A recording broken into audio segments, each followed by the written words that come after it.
Yun po palang, ano, yung rally-rally nila, 'no, prayer rally, madaming galit, konting prayer, mga kababayan.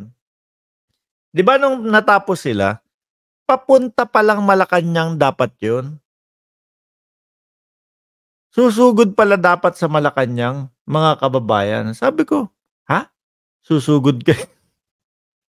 Susugod dahil nga daw po 'no, wala si PBBM sa ating bansa, mga kababayan. So, parang ang narinig ko 'no, actually narinig ko itong balita doon sa vlog ni Dante Marabilla, mga kababayan.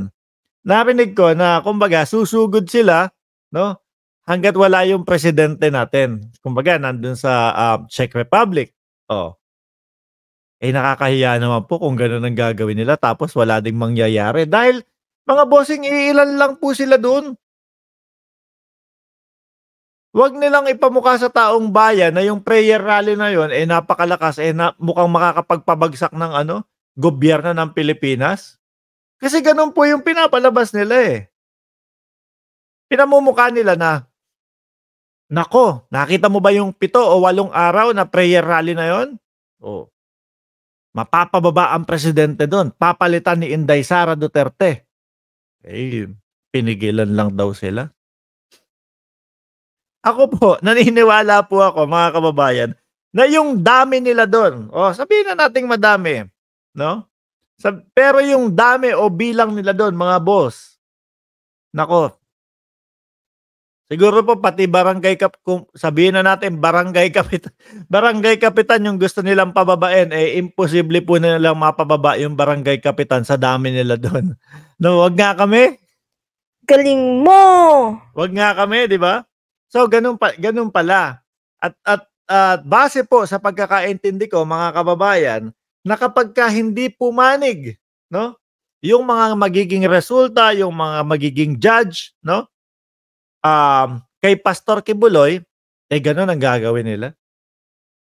Magmamarcha papunta sa ano, sa Menjola, sa Malacanang. Mapapagod lang kayo. Walang mangyayari. Imposible. Sana Oh, yan all. sabi ni Lexie Lor, sana all, 'no?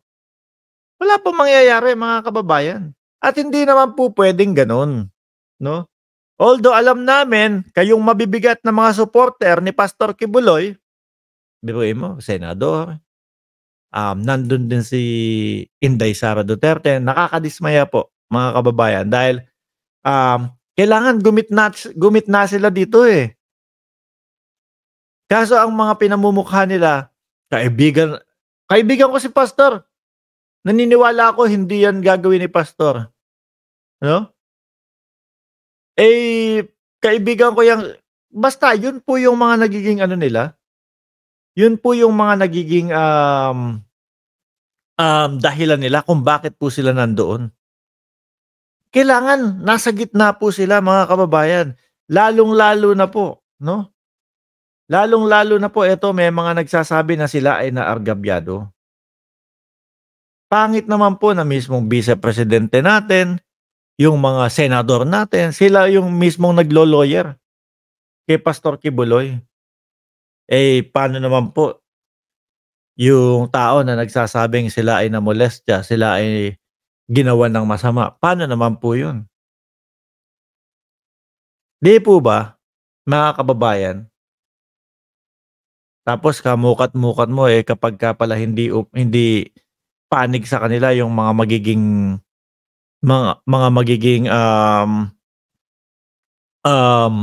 judge, 'no? O kung ano mang maging resulta, eh, gano'n ang gagawin nila. Unang-una, bakit bakit gobyerno ng Pilipinas ang sinisisi? Eh, eto, oh, sila ano, sila ano pangalan nun, alias Rene, ang nagrereklamo. Bakit konektado sa presidente? Sabi ni Miriam, ano ba 'yan, Jaime o James ba 'yan? Evidence muna, dong. Hindi ako maglalabas ng evidence. Wala akong lalabas na ugali ng mga ano, eh, ng mga sinusuportahan mo 'yan, walang evidence. Pulburon video, walang evidence. O Gago! Tapos ikaw may gana kang magsabi ng evidence muna. Bakit ako maglalabas ng evidence? Wala. Total kayo naman ang nauna sa mga ganyan. Walang ebidensya. Pulburon video. Nagpupulburon si BBM. Oh.